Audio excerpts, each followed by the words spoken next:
Hello दोस्तों, देसी TV Bharat पर आप सभी का हार्दिक स्वागत अभिनंदन करता हूं। दोस्तों, चंद्रशेखर आजाद रावण का भयंकर विरोध हुआ है। शायद ये पहली बार है कि चंद्रशेखर आजाद रावण को इतने भयंकर, इतने भारी विरोध का सामना करना पड़ा।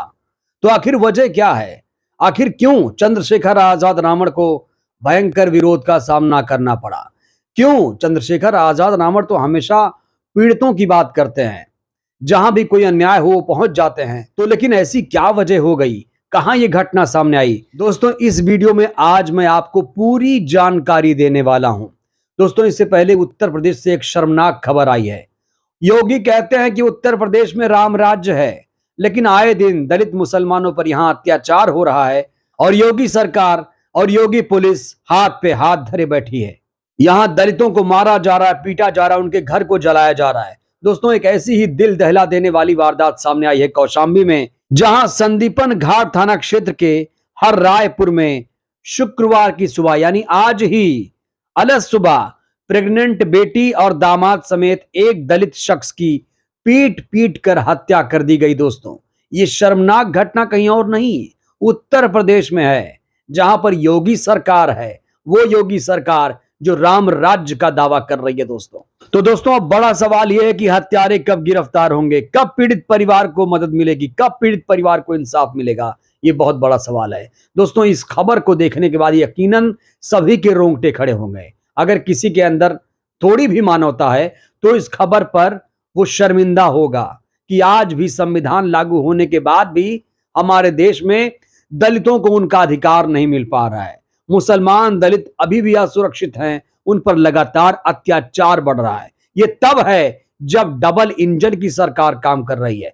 केंद्र में मोदी की सरकार है, उत्तर प्रदेश में योगी की सरकार है। इसीलिए लोग आज भी बीएसपी सुप्रीमो के उस कार्यकाल को याद करते हैं, 2007 से 2012 के उस सुनहरे कार्यकाल को याद करते हैं, जहां पर कानून व्यवस्था एकदम सख्त हुआ करती थी, जहां पर बहु बेटियां, दलित मुसलमान सब सुरक्षित थे।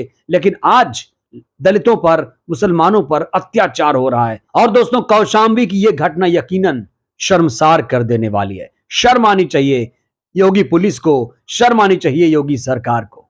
दोस्तों, अब बात करते हैं चंद्रशेखर आजाद रावण की कि चंद्रशेखर आजाद रावण को आखिर भयंकर विरोध का सामना क्यों करना पड़ा? क्योंकि चंद्रशेखर आजाद रावण तो दलितों की, शोषितों की, पीड़ितों की आवाज बुलंद करते हैं। जहां भी कोई घटना घट जाए वो वहां पहुंच जाते हैं। लेकिन ऐसा क्या हुआ कि चंद्रशेखर आजाद रावण इस बार फंस गए?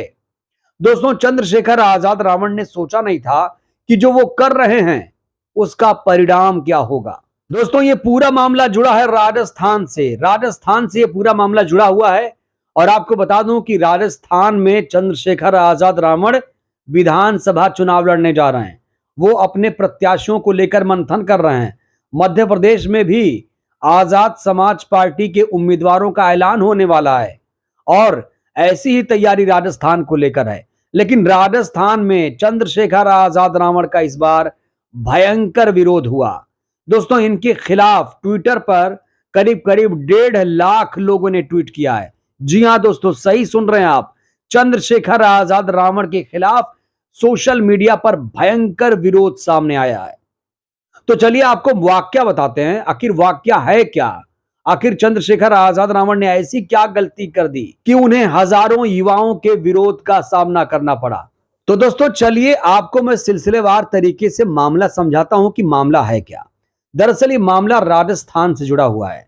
राजस्थान के प्राथमिक विद्यालयों से ये मामला जुड़ा हुआ है। दोस्तों, 28 जून 2018 को केंद्र सरकार की तरफ से एक राजपत्र आता है और उसमें कहा जाता है कि बीएड धारी ही प्राथमिक विद्यालयों में पढ़ाने के लिए योग्य हैं। यानी कक्षा 1 से कक्षा 5 तक के बच्चों को बीएड धारी ही पढ़ाएंगे। जैसे ही ये राजपत्र आया, उसके बाद भयंकर विरोध हुआ केंद्र सरकार का। बीएसटीसी ने इसका भारी विरोध किया। उसके बाद बीएसटीसी के लोग हाई कोर्ट का रुख कर देते हैं। उसके बाद 25 नवंबर 2021 को राजस्थान हाई कोर्ट का फैसला आता है, जो बीएसटीसी के पक्ष में रहता है। यानी राजस्थान हाई कोर्ट ने जो राजपत्र केंद्र सरकार का आया था उसे अमान्य करार दिया। उसके बाद दोस्तों, जो बीएड धारी हैं वो इसके खिलाफ सुप्रीम कोर्ट जाते हैं, क्योंकि बीएड धारी जो हैं इसको लेकर भयंकर विरोध कर रहे थे कह रहे थे कि ये केंद्र सरकार का फैसला सही है, हाईकोर्ट ने ये फैसला क्यों दिया। तो दोस्तों 25 नवंबर 2021 को राजस्थान हाईकोर्ट का फैसला, उसके बाद करीब करीब 2 साल के बाद 11 अगस्त 2023 को सुप्रीम कोर्ट का भी फैसला आ जाता है। और सुप्रीम कोर्ट क्या करता है, सुप्रीम कोर्ट भी ये कहता है कि राजस्थान हाई कोर्ट का जो फैसला है वो सही है। दोस्तों यानी सुप्रीम कोर्ट ने भी राजस्थान हाई कोर्ट के फैसले को सही माना, सही ठहराया, और जो केंद्र सरकार ने 2018 में राजपत्र, आधिकारिक राजपत्र जारी किया था, उसे अमान्य करार दिया। दोस्तों यहां पर फिर से बीएड धारियों की हार होती है और बीएसटीसी वाले इस फैसले का स्वागत कर रहे हैं। लेकिन इसी मामले में एंट्री होती है चंद्रशेखर आजाद रावण की। चंद्रशेखर आजाद रावण ने बीएड धारियों का साथ दिया। चंद्रशेखर आजाद रावण ने जैसे ये फैसला आया, हालांकि ये फैसला 11 अगस्त को आया, अब चंद्रशेखर आजाद रावण 1 महीने के बाद इस मामले का संज्ञान लेते हैं, क्योंकि वो खुद राजस्थान में एक्टिव हैं, विधानसभा का चुनाव होने वाला है। अब उन्होंने ये कहा कि बीएड मांगे अध्यादेश, बीएड धारी मांगे अध्यादेश, यानी सुप्रीम कोर्ट के फैसले को आपको पता है कि केंद्र सरकार पलट सकती है, क्योंकि सुप्रीम कोर्ट ने यह फैसला दिया कि प्राथमिक विद्यालयों में कक्षा 1 से कक्षा 5 तक के बच्चों को पढ़ाने के लिए बीएसटीसी के लोग योग्य हैं। अब सुप्रीम कोर्ट के इसी फैसले के खिलाफ खड़े हो गए हैं चंद्रशेखर आजाद रावण। दोस्तों चंद्रशेखर आजाद रावण ने बीएड धारियों का समर्थन करते हुए और यहां तक कि हैशटैग लगाते हुए कहा बीएड मांगे अध्यादेश, और ट्वीट करते हुए लिखा, एक युवा होने के नाते मैं बेरोजगार युवाओं के दर्द को बहुत अच्छी तरह समझता हूं, इसलिए यदि छात्र हित की हमारी ये मांग शीघ्र नहीं मानी गई तो सभी प्रदेशों की राजधानी में आंदोलन कर महामहिम राज्यपालों को हम ज्ञापन देंगे और अंततः दिल्ली में बड़ा आंदोलन कर महामहिम राष्ट्रपति को हम ज्ञापन सौंपेंगे। दोस्तों इतना ही लिखते ही सोशल मीडिया पर चंद्रशेखर आजाद रावण का भारी विरोध शुरू हो गया। दोस्तों आप यकीन नहीं करेंगे, 1.5 लाख लोगों ने चंद्रशेखर के खिलाफ विरोध का बिगुल फूंक दिया। और जानते हैं हैशटैग क्या चलाया गया, कहा गया संविधान विरोधी चंद्रशेखर। पूरे सोशल मीडिया पर संविधान विरोधी चंद्रशेखर हैशटैग चलाया गया और चंद्रशेखर आजाद रावण के खिलाफ लोगों ने आवाज बुलंद की। क्या कुछ कहा दोस्तों लोगों ने, वो मैं आपको बताता हूं। दोस्तों आखिर चंद्रशेखर आजाद रावण बीएड के समर्थन में क्यों कूदे, वो भी मैं आपको बताऊंगा, लेकिन आप जान लीजिए लोगों की प्रतिक्रिया क्या रही। चंद्रशेखर आजाद रावण के इस कदम के बाद लोगों ने किस तरीके से चंद्रशेखर आजाद रावण के खिलाफ बयानबाजी की। दोस्तों मुकेश सरन लिखते हैं कि सोचा था एक बयान देकर वाहवाही लूट लेंगे। वहीं दोस्तों किशन यादव लिखते हैं कि भीड़ देखकर साथ देना आपसे उम्मीद ना थी, सत्य को सत्य ना बोल पाना आपकी तहरीर ना थी।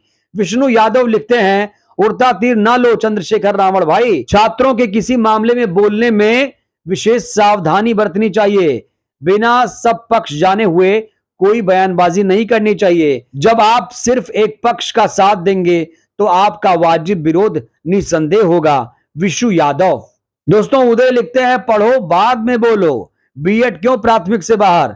अनुच्छेद 21A का हवाला दे रहे हैं, कह रहे हैं 14 वर्ष के बच्चों को निःशुल्क और अनिवार्य शिक्षा गुणवत्ता के साथ मौलिक अधिकार हनन नहीं कर सकते। दोस्तों अभिषेक झा लिखते हैं कि 4 साल बाद जब देश के लाखों दलित बच्चों को सुप्रीम कोर्ट से न्याय मिला, फिर चंद्रशेखर को आखिर क्या आपत्ति है। दोस्तों अभिनव यादव लिखते हैं बाबा साहब के आदर्शों पर चलने की हुंकार भरने वाले भाई जी, आप उन्हीं कानूनों देश के सर्वोच्च न्यायालय का अपमान कर रहे हो। दोस्तों अभुदय ने लिखा है कि बीएसटीसी के छात्र छात्राओं के मुद्दे में अपनी राजनीति चमकाने ना निकलें। अगर आप संविधान में आस्था रखते हैं तो सुप्रीम कोर्ट ने जो आदेश दिया है उसका सम्मान करें। दोस्तों नितेश पांडे ने लिखा है 1 लाख ट्वीट की संख्या और भारत में नंबर 1 ट्रेंड होना दिख रहा है कि यह संघर्ष की जीत है। सुप्रीम कोर्ट ने सही फैसला दिया है, सबको सम्मान करना होगा। जो भी विरोध में गया इससे बुरा हाल कर दिया जाएगा। प्राथमिक में केवल डीलेट का अधिकार, संविधान विरोधी चंद्रशेखर। वैसे आपको बता दूं चंद्रशेखर आजाद रावण संविधान बचाओ यात्रा भी निकाल रहे हैं।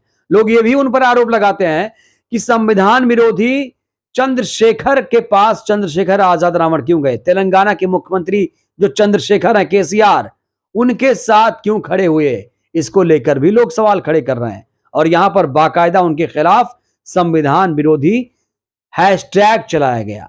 तो दोस्तों यहां पर गौर करने वाली बात यह है कि चंद्रशेखर आजाद रावण बीएड मांगे अध्यादेश का हैशटैग क्यों चला रहे थे, क्योंकि इसके बाद उनको विरोध का सामना करना पड़ा।